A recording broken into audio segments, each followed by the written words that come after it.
Welcome. Welcome. Ignition. We have ignition. Coupé. Contact it is. Welcome So to yet that's another edition of so that's But That's that's not important right right now. now. Ah. I couldn't even breathe. Ah, yeah. Welcome back. Welcome back. Let me tell you We are something. here on a Thursday evening We're back. because Yes. we had history made yesterday. Somebody told me Oh, that I I I have vague memories of power outages being very long in my youth. But my parents have told me, no, this outage had to be the longest that they have ever experienced in Trinidad. oh Uh, no. so That so for those of you who are listening from outside or don't know what's going on, our entire island was out of power. The entire island. that's yes. There The was no entire part island. of the island that had power unless you had a generator.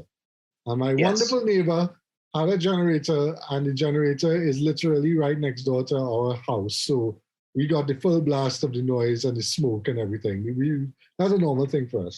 But he had all his lights and everything going, and he still has all his Christmas tree lights up. So bless his heart, wonderful. Infirmary. I love my neighbor. What can I say? But what happened was we could not do the show yesterday. No, we couldn't. I couldn't even get in touch with Jared yesterday because not only did the electricity go down, but the green network went down. So The green network went down. From what I understand, the red network went down too. If I'm to believe what I was told, the green. But you are on the red or the green? I'm on the green network. Oh, okay. But I'll tell you something. Yeah, I'll tell you something. The signals that we got were dodgy at best because there were times when we could have had some sort of contact with the outside world, but it didn't really last very long. Yeah. And it was just a straight case of touch and go. No, I mean, listen, you want to talk about blackouts and outages and power outages and so on. I can tell you, in terms of residential areas, I can tell you of instances where we were without power, not for hours, but for days. Yeah, okay? I remember that. I live in remote part of the country. Yeah. And I know, I mean, you live in remote as well, because where you used to live in, that's pretty remote. All these remote places, definitely, you're going to have issues, with power being put back very quickly. And I remember days and days of not having power. My parents don't remember that. They can't remember that, but I do. But it's not so much the length of it. It's the frequency of the outages. We used to have an outage almost every week, Yeah. But I mean, this is the second outage we've had in like about three months, if memory serves me right. No, but this thing happened before. Was it last year? Did it happen last year? Oh yeah, I think before. it Remember last year.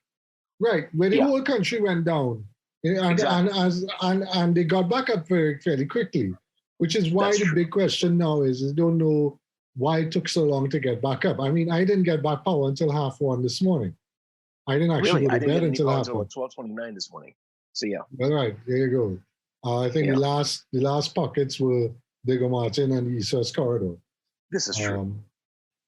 Anyway, so we're here, and y'all are going to be hearing this on a Monday if there's going to be electricity, because the new thing now is we don't know, cross fingers, knock wood, if this thing is not going to become well, of course, the minister and his wonderful, the minister in the Prime Minister's office said, if it wasn't for the other government, we would have had a power station in Port of Spain.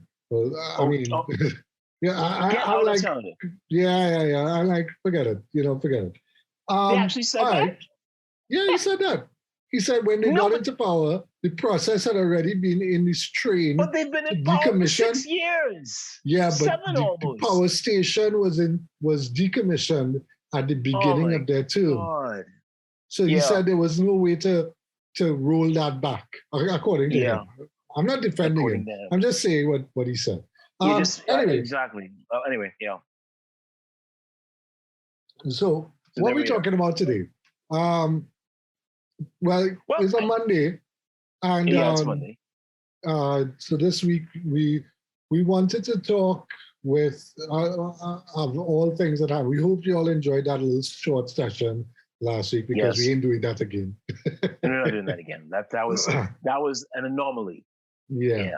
Nobody's given any feedback of whether they liked it or not. So so we have a friend who used to work in the ad agency with us. Her name is Natasha Gill. Natasha is a graphic artist. She's been trained. She went to university in Venezuela. Her father was stationed in Venezuela, so she went to school in Venezuela. So she's bilingual. She has all these wonderful stories about living in Caracas during the heyday of the 80s. I think that's awesome to know. That must have been something. Yeah.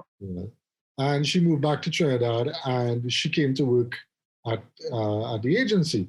And this is when we had our big expansion.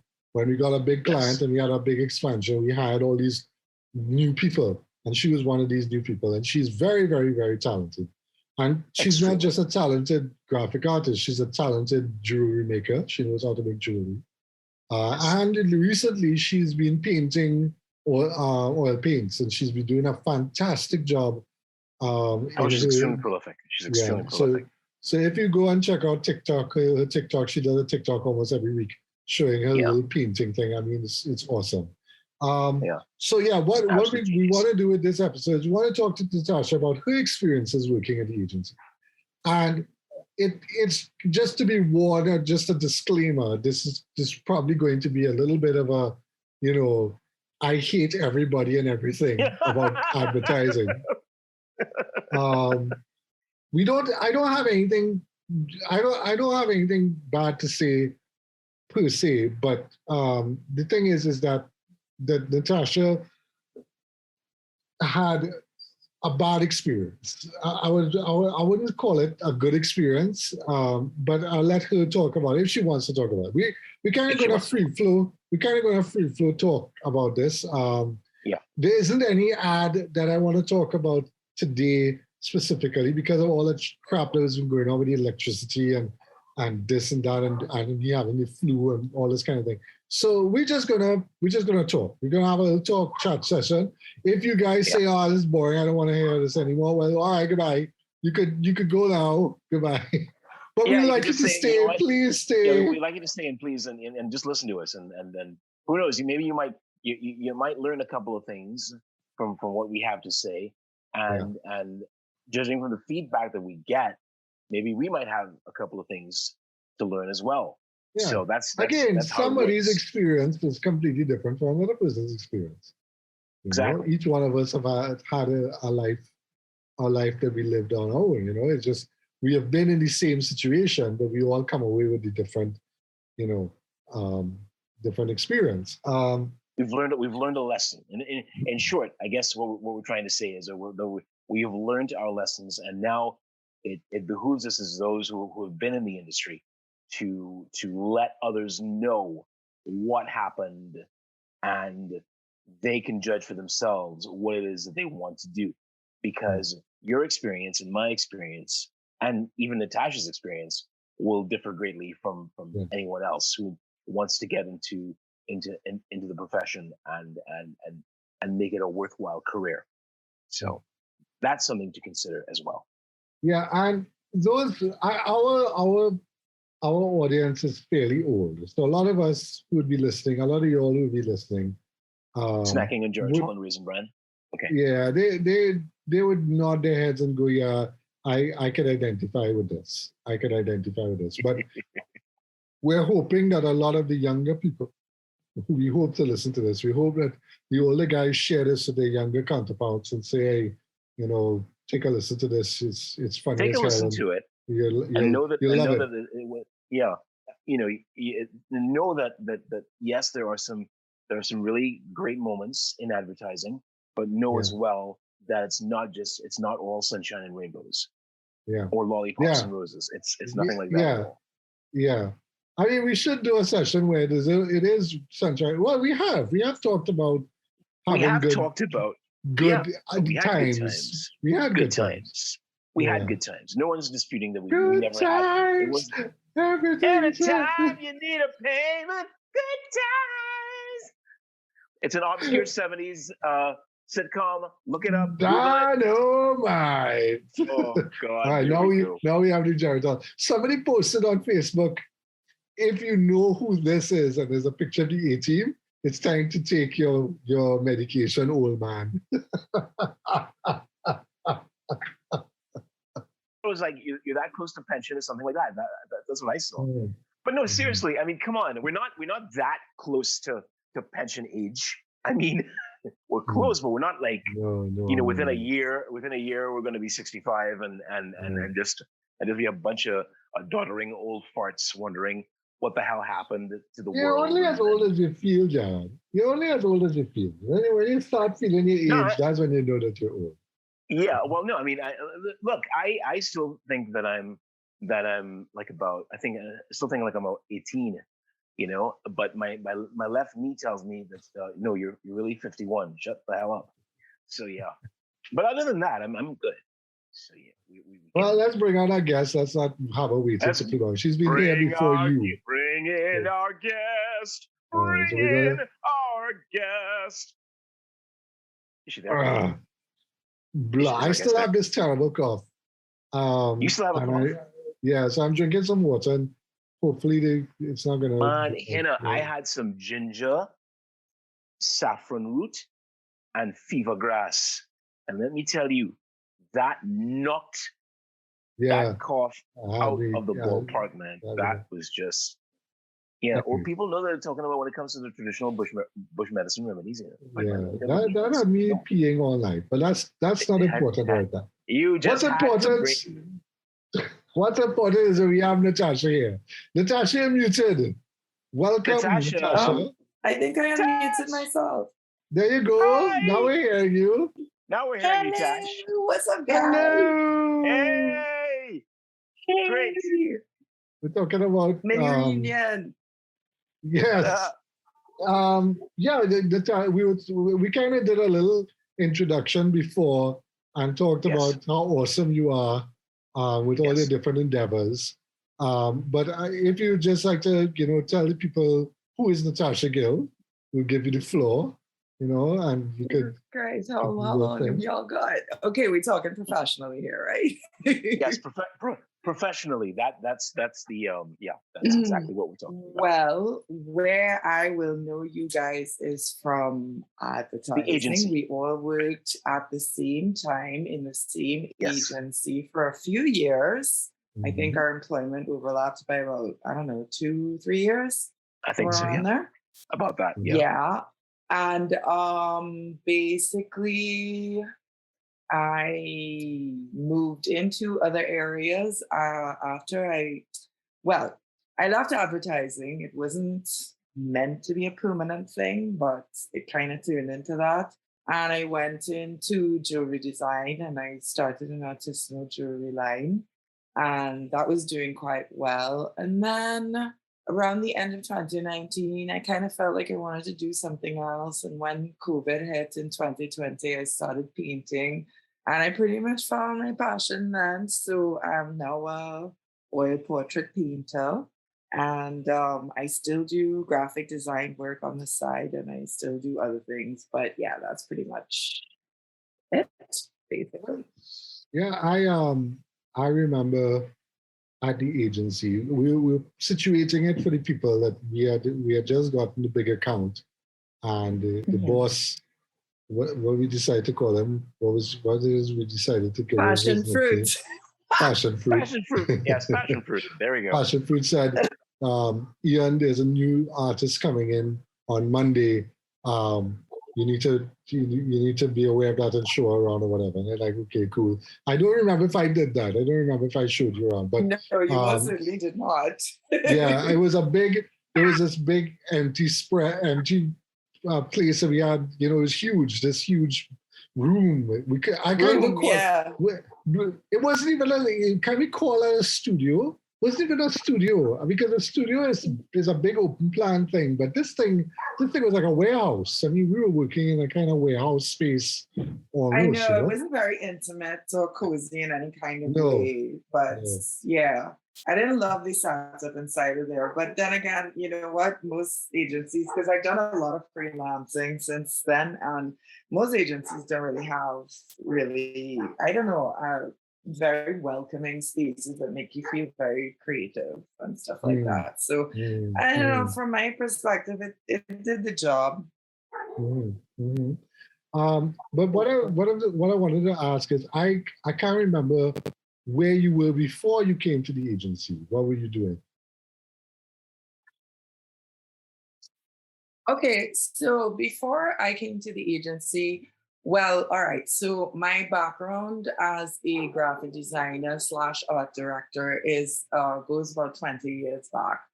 I started in the printery business. Actually, I started in digital printeries, and I worked in that arena for a while. So I actually know how to do all the production stuff in terms of cutting down and mounting and this, that, the other, all kind of stuff like that, which is a very fun part of the job. And then I transitioned to working as the in-house graphic artist for a traditional printery. And then I moved on to just working freelance on my own. And by the time I got the job at the agency where we all met, I was freelancing and I had sent out my resume to a bunch of different agencies. And I got a good few job offers from different ones. And the two top agencies in Trinidad at the time, which was our own and another one, which I'm sure you all know what I'm talking about, both Yes, offered me jobs at the same time. And I took this one. I continued to maintain a relationship with the other agency actually, and I've continued. I was just doing work for them up to last week. So, but yeah, that was basically my background. Is like many years of freelancing, and basically at the point in time when I started working at this, we need a name for the agency where we all work. I can't just keep saying this agency. What do we have to, what are we gonna call it? No, Well, we call it the agency. we simply call it the agency. Other agencies you could name if you wanted to, or you could call them a competitive agency. But I mean, well, if people listen enough, they'll eventually just figure out what we're talking about. Yeah, just by don't deduction. worry. Do you all not play That's Wordle? fine. Oh my god! No, Wordle. You don't play Wordle? No, I don't. Oh my god, it's the best. It's like mastermind but with words. Oh really? I don't know. I don't know if I want to. But that's just my inner word coming out. But I like anything like puzzles and shit like that. But anyway, yes, getting back to but that's not important right now. Yeah, getting back to there you go. You got it. She's getting into the vibe. She's getting into the vibe. She's getting into the vibe. Yeah, getting back to it. Basically, the agency. I chose there because Raleigh was at the time pretty much the best agency to go to, and I figured, it'd be a really good place to have on my resume and blah blah. And well, I didn't know the horrors that awaited me, so that's where I went. But yeah, my background was actually freelancing and in the printery business. Yeah, well, I was telling the people that I know that you studied graphics in Caracas, not so? Did you do graphics, or did you? What did you do? What were you doing in Caracas? Did you do school in Caracas, or did you? Yeah. Well, we moved to Caracas when I was 10 years old, so I grew up there. But I went to elementary school and high school there and stuff like that. So I wasn't there after high school. So I studied art when I was in high school. I had a really great art teacher. She's on my Facebook, Mrs. Hill. And she introduced me to a lot of different things, but I didn't actually study graphics until, so I went to college in the States. I didn't do graphics there either. I came back here. I had a bunch of different jobs. And I actually started in the advertising industry in production. I started in an agency called Michael Marketing back in the 90s. And I was their production manager. So I was in charge of copywriting and writing ads and doing radio ads and television ads and all that sort of stuff. And I didn't get into graphics until several years later. And at that point in time, like most of the schools that taught graphic design in Trinidad were like in Chaguanas and South and all that kind of stuff. And then something opened up in a school on Edward Street in Port of Spain. So I took a course there. So that's basically where I did my. Was that No, Don it Ross? wasn't on Ross. I would have to pull up my LinkedIn page to remember the name of it, but it doesn't seem to exist anymore. But because that's where I that studied Don Ross thing was, yeah. Right. Okay. That just for people who knew, there's a slight story of a segue of the Don Ross. Don Ross was an art agency that opened a design school. And one of our friends who still works at the agency, he went there, he studied there. And one of the stories he had was that he thought that this company was doing some sketchy, weird things, because at one point he remembered opening a door into a room that he was lost in the office, and he opened the door and there were like guns stacked up inside of the room. What the hell? What the heck?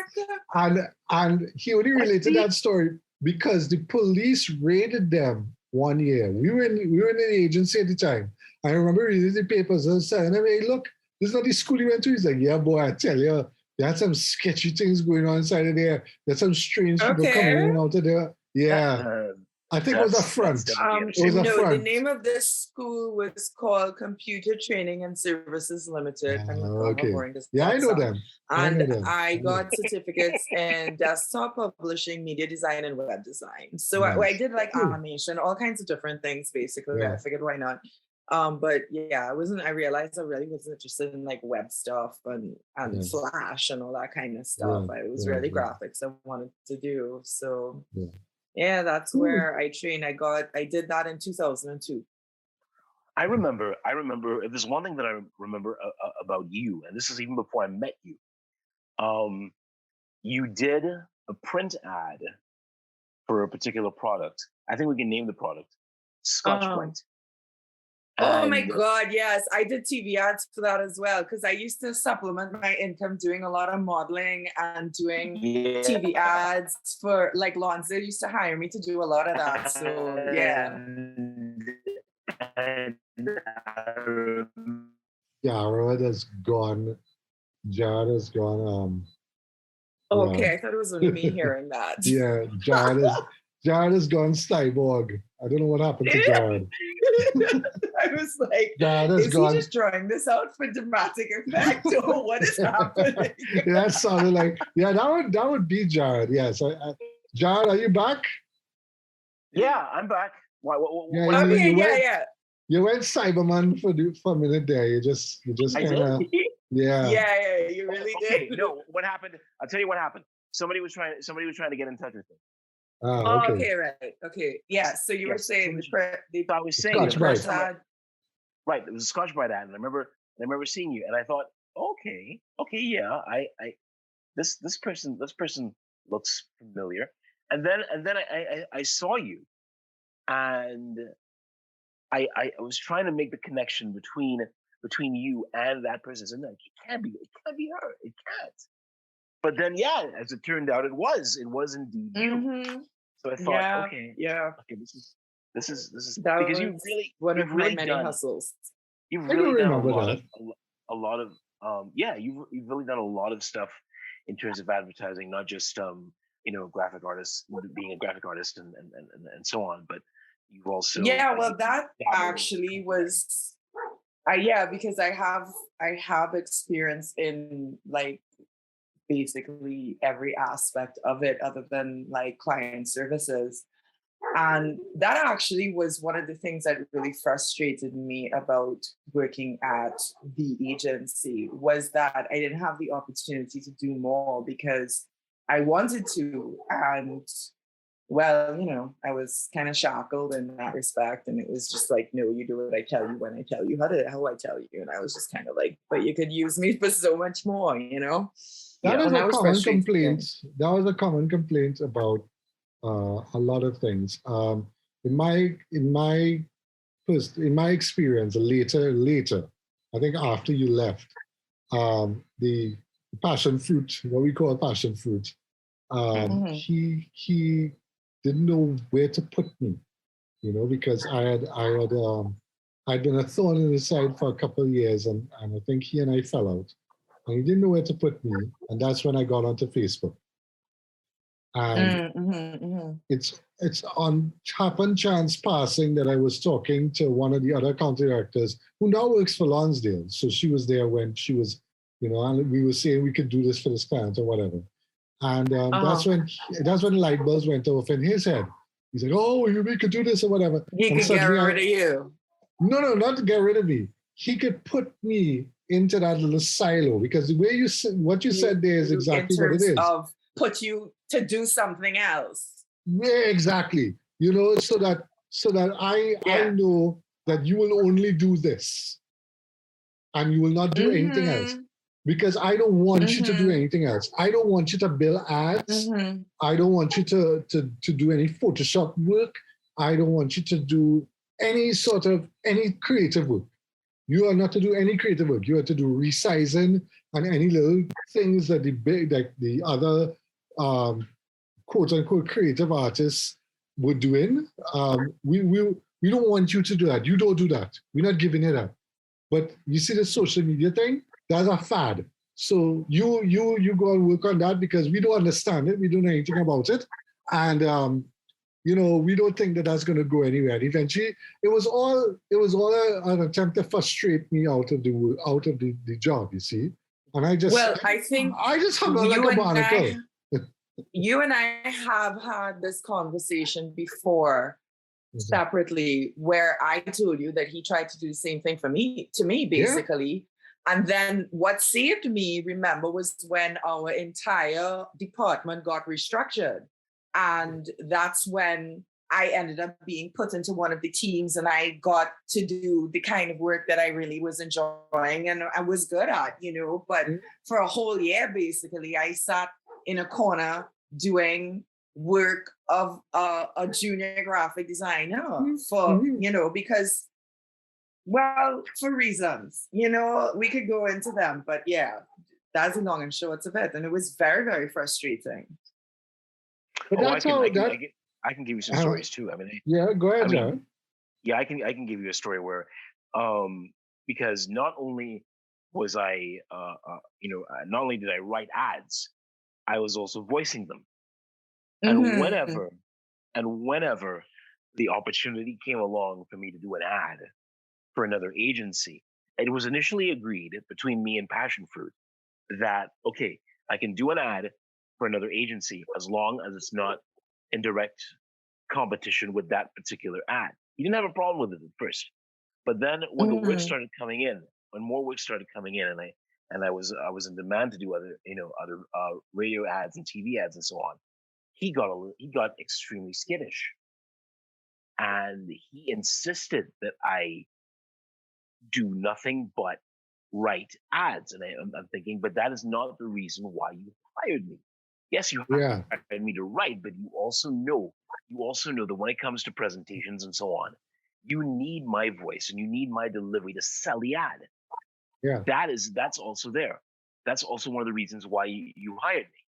So you, Jared, I had the same exact experience actually, because public speaking is one of my skills. I mean, I used to do TV. I'm sure you all remember that. Do you remember that? Right. Yes. And of course. God, boy, I really have done a lot of different jobs. You have done a lot. Shoot. Anyway, and I remember, and I was always, unlike most graphic designers, I was always really enthusiastic to go on presentations, right? Because, well, A, it would get me out from behind my desk, but B, I'm good with people. I'm good at this kind of thing anyway.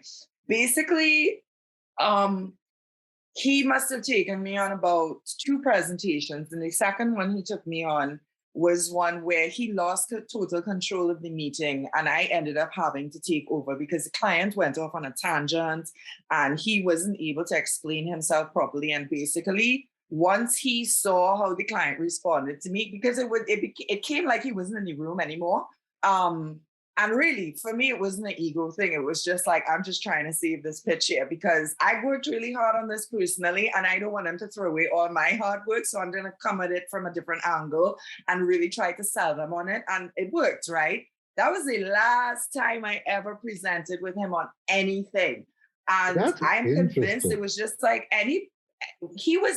first of all, he was very poor, in my opinion, at presenting. He always he didn't come across very confident. I don't think he was very good at selling. I just don't think he had what it took to do that part of the job very well. And I just felt like he was threatened by anybody who could do anything better than him. And he was also a control freak. So basically, when it came down to it, if he felt like you were in his oligarchy or whatever you want to call it, basically he would put you in Siberia, and that was the end of that. Exactly. And try to frustrate you into quitting. Exactly. That was his mode of operation. There have been many instances where we've had presentations where he basically said, I don't ever want to talk to this. He basically told the account executive, don't ever ask me to pitch for this client ever again. And he would walk out. And he would never go. He had done that on a couple of occasions, even on big clients. He said, "I'm not. You go and do it." And actually, that's a blessing in disguise because our friend Azma, that's how she started to shine, because he refused. Right. He refused to. He refused to do it, and I think So one of the things was he was focused on one client. The client that he basically won, right? No problem. That's fine. If management has decided, okay, you be the CD on this client, we'll get a CD for the other clients, right? And you all don't have to talk to each other. But obviously that didn't happen, right? Because of politics and ego and so on. But in a real world, if I was running the company, let's say in a perfect world, I was running the company, I'd be like, look, we have 4 big clients.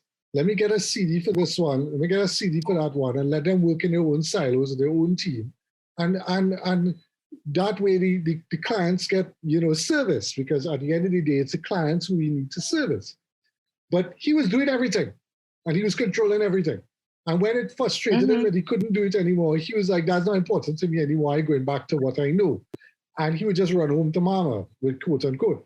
And people like Asma and people like who's the other guy? A lot of other people were going to the meetings and really making the relationship with the client up until the point where they left the agency. And that's a good thing. But that only comes out because he just gets fed up and frustrated and saying, "I'm not," which is not the way. Okay, so management people who listening to us, that is not the way to do things. And if you disagree, I mean, if you all disagree with this completely, please let us know.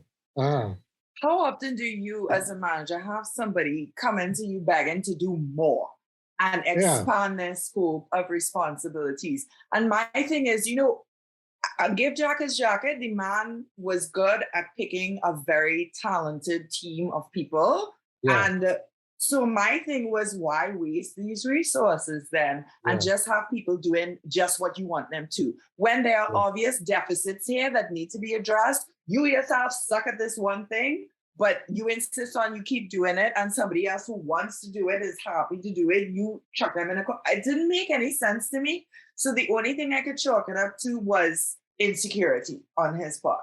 Yeah, and basically that was everybody else's opinion too, And the control thing. Yeah. There was a lot of that. There was a lot of that, and you had to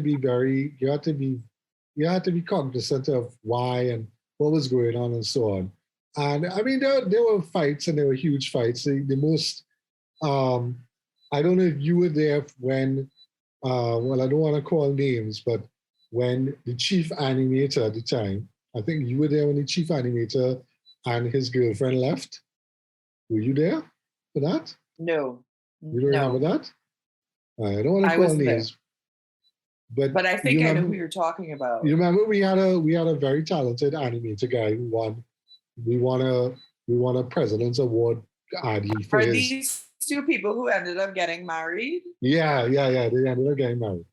And I know who they are, went but in, I wasn't there when they were there.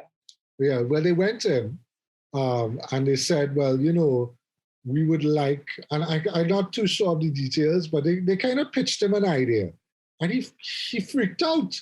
He's like, no, I don't effing doing that, and you go back and do what I tell you to do and whatever. And they're like, all right, well, we go on. And both of them left at the same time. And that I remember that being a very dark day, because a lot of us were like, what is he going to do? Because that was his cornerstone. You see, his cornerstone was getting this guy to do almost everything design-wise.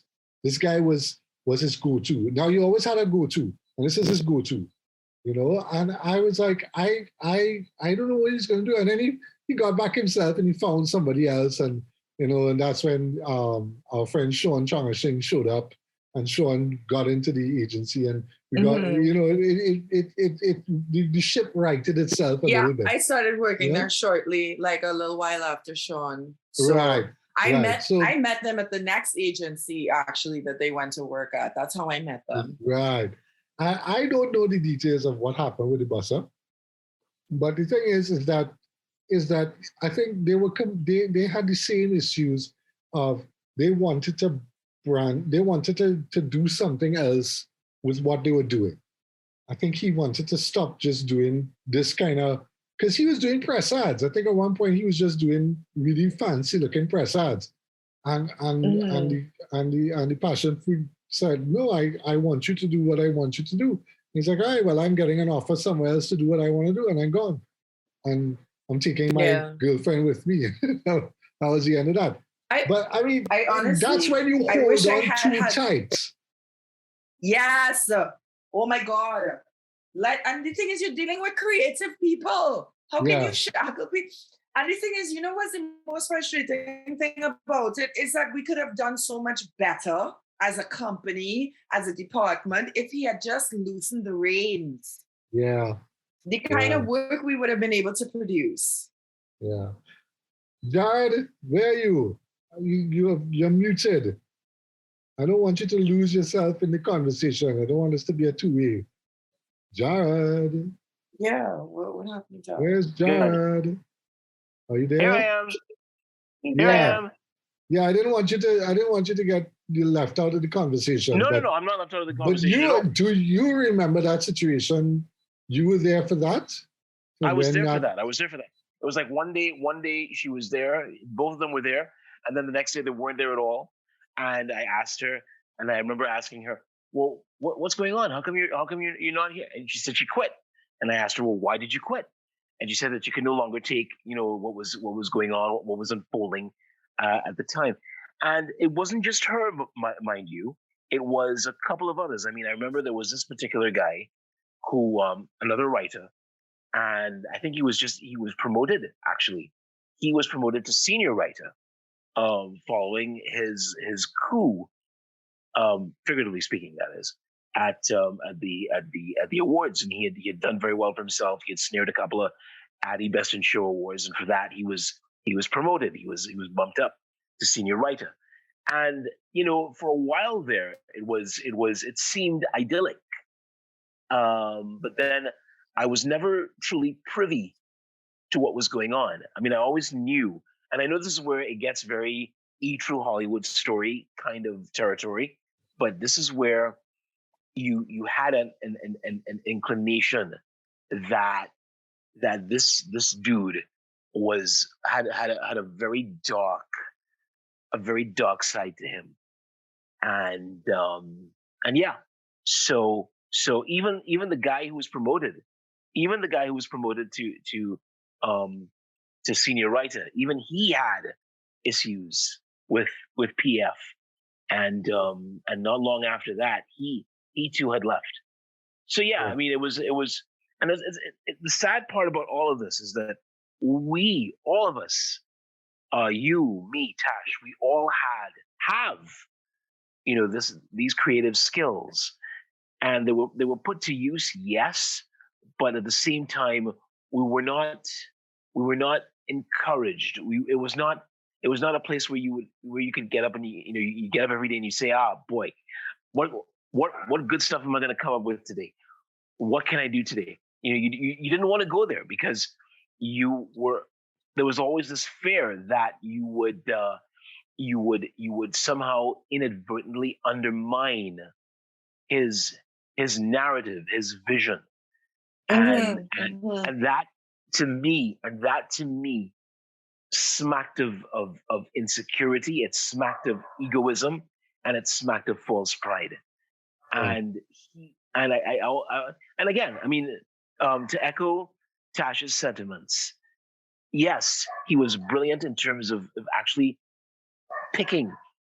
selecting.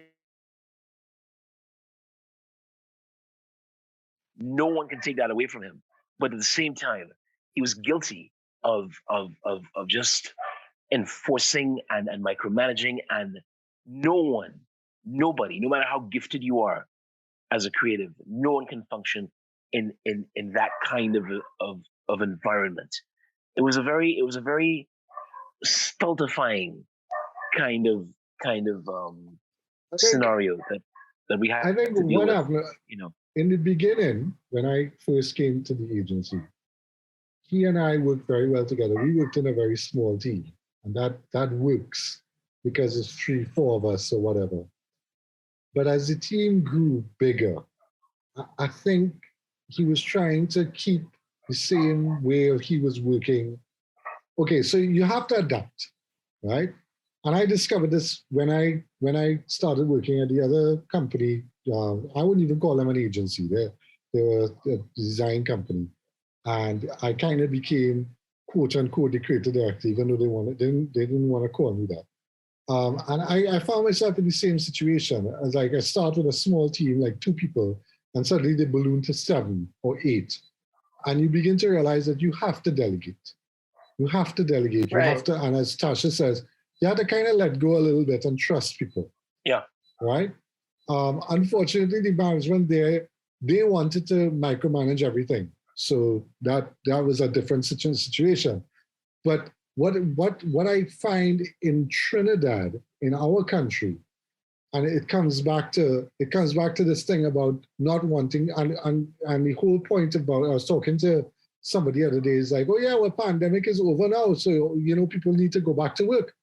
I'm like, but nobody wants to go back to work. Why are you making people go back to work when they're quite comfortable working from home? It's like, no, we need to have you in the office. This experiment has failed, it's whatever. And I think, but this is the Trinidad mentality of, we need a plantation overseer to constantly be seeing what the worker is doing. And this is not a Trinidad thing. This is overall worldwide thing.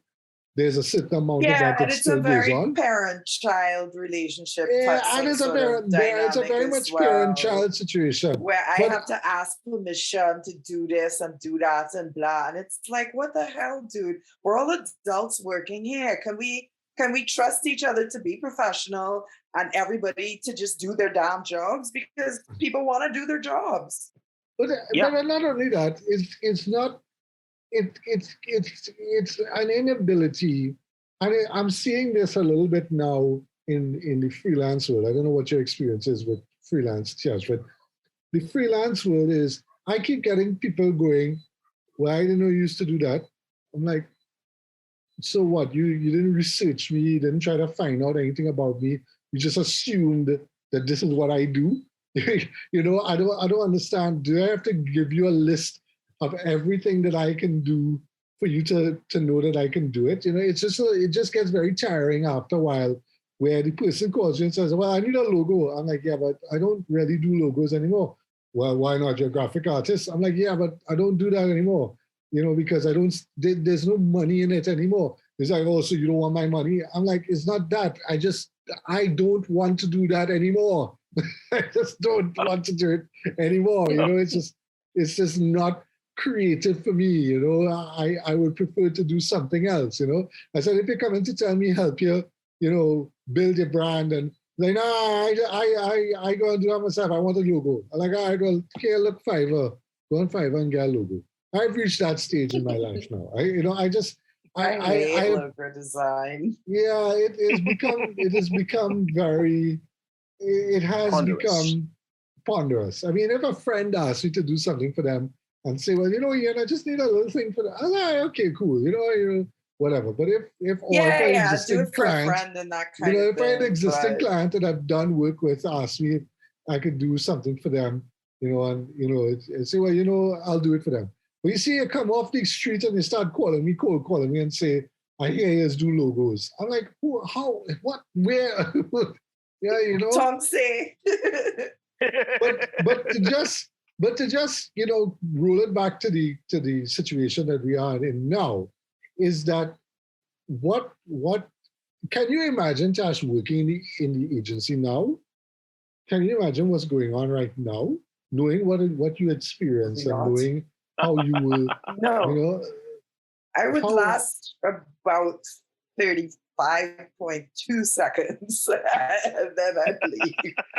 If you could get me in the door in the first place, because I'm just not the person I was when I started there, and I just don't have the tolerance for that kind of shit anymore, Yeah, I think we've all changed. I'd rather be poor than do that. That's torturous. I think for me, my personality as such is like, I'm the kind of person that I work best with, very little supervision. I don't require supervision. I'm a grown woman. I'm a professional. You've hired me on the basis of the work that you can already see that I can do. So you don't have to be breathing down my neck. Let me tell you guys about an incident that happened one time, I think within the first year when I was working at the agency. Now, we were working in kind of a fishbowl there because we didn't have any outside influences or anything like that. I mean, it was like you finish one ad, you get a next one on your desk. And, we all know how difficult it is to be creative on command like that. It's very taxing. It's very difficult. It really triggers your imposter syndrome. So there was one day where I had an ad come up and I hadn't, it was an ad that had pictures to lay out in it, but I hadn't received the pictures. So all I had was the copy. I couldn't really do much with that. So in my head, I kind of just envisioned what I wanted to do with it. And in the meantime, I did what I usually did in between ads, which is I went online and I was looking at some design sites to see what was new and what was happening in the industry, and just giving my mind a little breather and seeing if it could kickstart some sort of inspiration and stuff like that. And he comes up, passion fruit, to my desk and he stands behind me and he's like, what are you working on right now? So I said, oh, well, I just finished this and I just got this on my desk. I'm waiting for the pictures. They said they should send them to me within the next 15 minutes or something like that. And then he walks away and he leaves. And then he comes back and he goes, I want to see something on your desk right now, okay? Right now. And I'm like, wait, but how am I supposed to do a layout if I don't even have the pictures? Like, I didn't even know how many they were. I didn't know what dimension they were. I want to see something on your desk right now, okay? On your screen. You need to be working. And he walks off. And I'm like, what the F? Like, I am a 30-something-year-old woman. And this man is speaking to me. And this is what he tells me. And I'm sitting here like, okay, then. I guess I'm going to start a layout out of thin air. And that's what I had to do. And I was just like, you have no respect for people at all. No respect for anybody's creative process. No respect for nothing. What benefit is it to you to see me put a layout there when I have nothing to put in it? Yeah. It's a sort of insecurity. A lot of insecurity, and like I said, a lot of egoism and so on. But you know what? It wasn't as I was telling Ian earlier. I'm sure that you must have had at least, Tash, one or two good experiences. Yeah. What is a good experience? What's a good experience? I think when I really started to enjoy my job was pretty much the last year that I was there. When the department got restructured and we were all split into different groups that each group handled different clients. And I was handling some of the really big ones and the fun ones. And well, not me personally, because we each had an associate creative director. So that was meant to kind of be a buffer between us and the passion fruit. And that worked a lot better. And well, can I say the name of any of these clients? Is that okay? Or no? Well, anyway, one of them. No. I'll describe it. We usually call it big client the Green Network. The Green Network, yes. Anyway, no. I'm not it's talking not the Green about Network. That one. But it was Is it food client? Alcohol right. Okay. Just say the alcohol client. Yes, that's fine. Right. And they were spending a lot of money at that point in time. And they were doing all these events. Yes. And one of those events in particular, I remember I spearheaded the entire thing. I did all the look and the feel, and they based all of the theme of it basically was based on my artwork. And it was really, really cool to actually go to it and see everything just materialize in front of me. That all came out of my head and my love of pinup art. Basically, it was based on that. And that was the inspiration that I used to design that whole thing. And so I think once I got to a place where I was given free rein to just do what I did best, that was when I really started to enjoy myself inside of there. And unfortunately, that was like the last year that I was there. But yeah, I had a good time that year, and I got to work on some really juicy projects. What straw broke the camel's back? What made you decide? Oh, I didn't leave. Remember we lost the green client, and I got laid off. That's right. Yeah, that's right. Right. I got laid off because our team handled that client. And I had been the last person who had been hired on our team. So when they were laying off people, I wasn't entirely surprised. I think he definitely engineered it for me to be on that list of people who got laid off as well. But that's how come I ended up leaving. It wasn't that I left, it was that I got laid off. But I mean, I'll be honest, I was kind of glad at that point in time. I was just really tired of the whole thing. At that time, I was petrified. I was petrified myself because I didn't know what was happening. But somewhere in the what they call the lizard part of my brain, I thought, this might be a good thing. You could get out of here. They would pay you off and, whatever.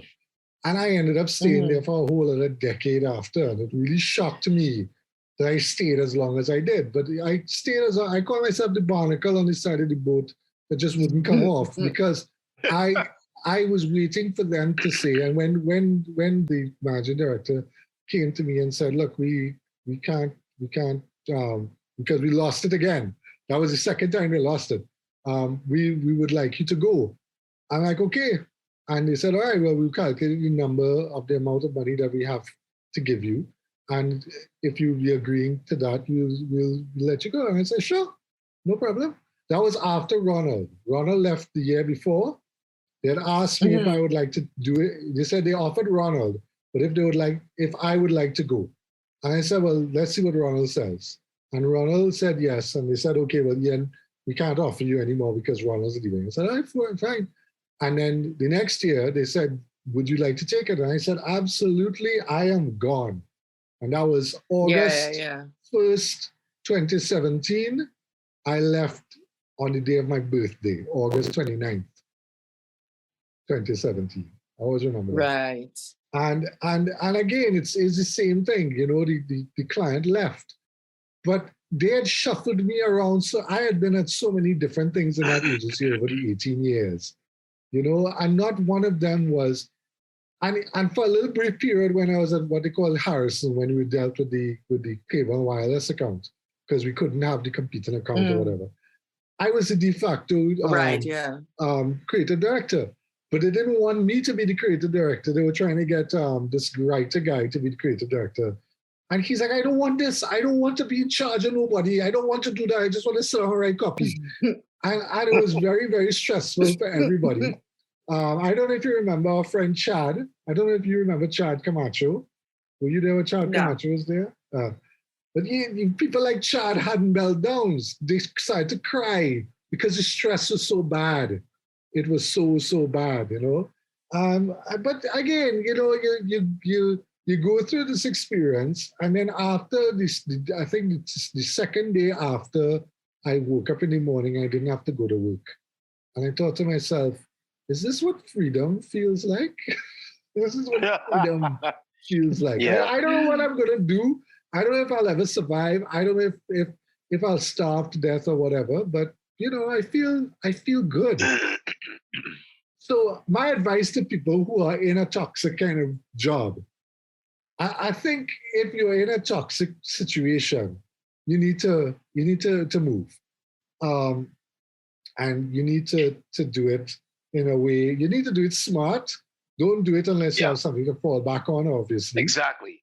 And I also say leave professionally, because you never know. These people who are working here who you think are toxic, they may not be here in 10 years. Some new people might come in and they might offer you a job and you might get a job or whatever. So don't burn your bridges either. Don't do like some people. Yeah. I know Darren Chiwa, who we call Zina, our good friend Zina. Zinnia. When Zinnia left the agency in way back in the 90s, he cussed off everybody. Cuss every single body. I don't do those things. I don't think that's good business. That's not good business practice, Yes, you hate them. Yes, you don't like none of them. All of them could dead as far as you're concerned. But leave on good terms. So when the guy says, well, I'm going to fire you I'm like, all right, cool, bye. I go on. Good luck. I hope things work out for you. I mean, I don't have, you can't. And Jared, you've done this when you've left. Yes. You leave on good terms. You leave on good terms, Yeah. You don't go and play chocolate salty balls on the radio on your last day. Oh, I did. But I did. I know you did, but it didn't have anything to do with leaving. No, it didn't. But a lot of people at that time thought that it was my way of saying F you to management at the time. Yeah. Because I was told, first time I played it, I was told, don't ever play that again. And I said, okay, fine, I'm not going to play it again.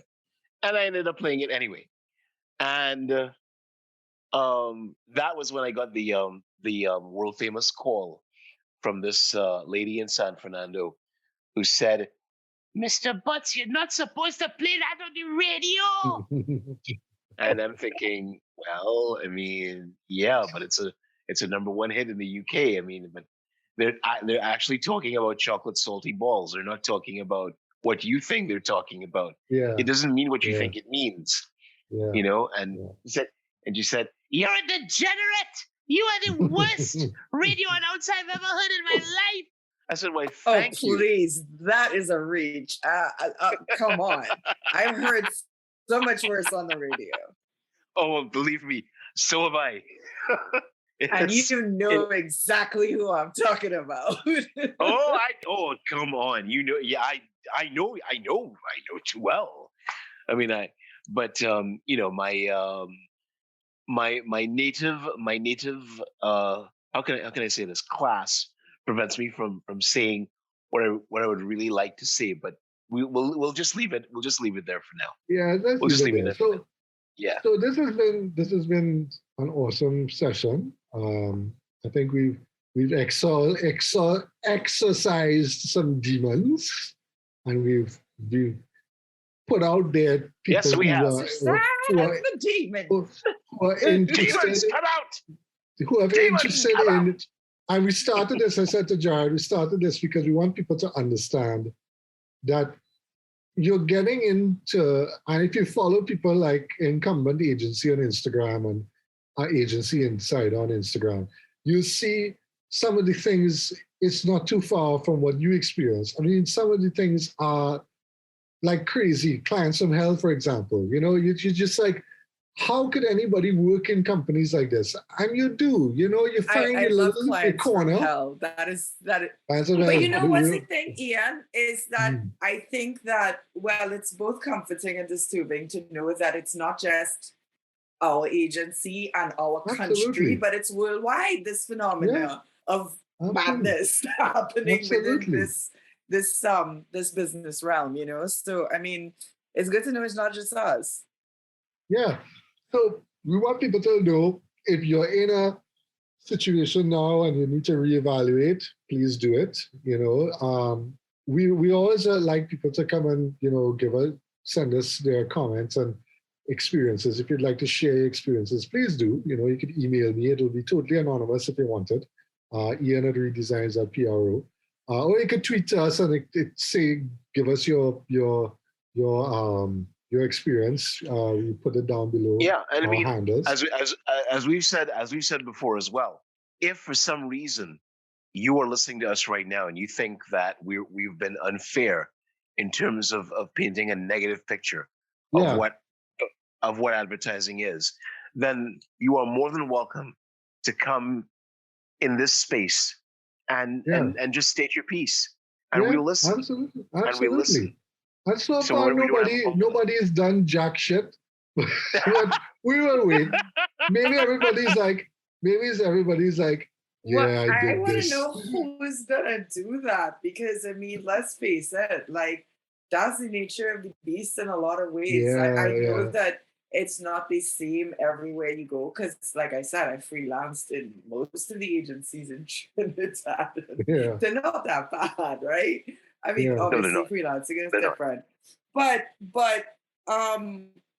it's I think people very much glamorize this industry and the jobs within, and they don't realize that, like, for me personally, I think the biggest reason why I couldn't go back to work full time in advertising is just because I don't have the stamina at this stage of my life. I'm too old and I don't have that kind of energy. Yeah. It's a young people's game, really. It is. I've always said that. It's a young man's game and a young woman's game too. Mm-hmm. So, which is, you know, so I'm not, when people say that, don't you miss it? I said, listen, I've had chikungunya and I've worked in advertising. If I had to take chikungunya again, I'll be more than happy to go through it. Because, no, I really don't. I'm good. I'm good, thanks. I'm good. All right, Jared, so what are we defining? What are we defining for this session? What's the definition? Insecurity. All right. What is insecurity? How insecurity leads to poor management styles and waste the time of good talent. Yeah, but what is insecurity? But what is insecurity? What is insecurity? Yeah. Yes, Jared, define it.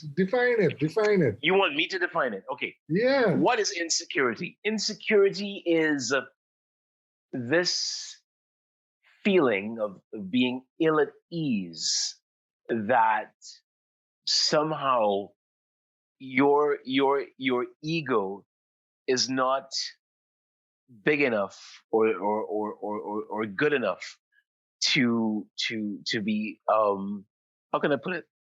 Being insecure is just not having that, you know, that feeling of lack of confidence in yourself. Yeah, I would say that.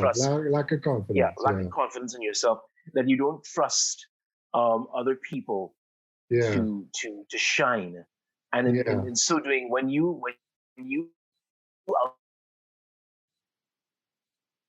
well, and that's what certain people fail to recognize. But that's not important right now. That's not important right now. No. Thank you, Natasha. Thank you guys so much for having me, man. It was so fun to reminisce. Yeah. It was good to have this little hangout. We wanted to do this for a while.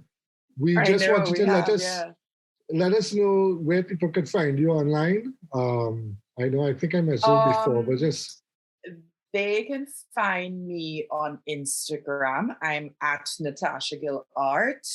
I also have a website, natashagillart.com. And my TikTok is Natasha Gill Art. Pretty much everything is Natasha Gill Art. Except for my Twitter, because I don't really post art there because Twitter doesn't give a shit about art. So I see you every now and again on Twitter. But but I know and I don't really push the art thing because it just ends up depressing me how few likes I get. But then I'll post something really stupid and everybody's like, oh, blah, blah. So and of course, Twitter's not the place. But you also have a great voice. You know that, right? You have a great speaking voice. I've been told. You have a great speaking voice. No, I can't be objective about that, but because I don't know what I sound like. But this is what I've been told. I did send in that application thing, and I heard back from them, and they wanted some more information from me, so I filled it out, and that's where it's at. So we'll see. Good. Yeah, I mean, it'd be cool to do some voiceover stuff. I do have a certificate in broadcasting, so it'd be good to put it to use. Yeah, so we'll put it to use. Put it to use because there's some people who've had the certificates in broadcasting, and they don't know jack shit about enunciating or even coming up with the proper way to pronounce particular words. But again, that is not important right now. That's not important right now. All right, guys, thanks for listening. Right now, you all have a good week.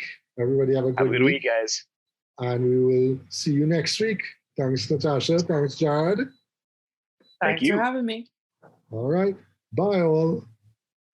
Bye. Bye-bye.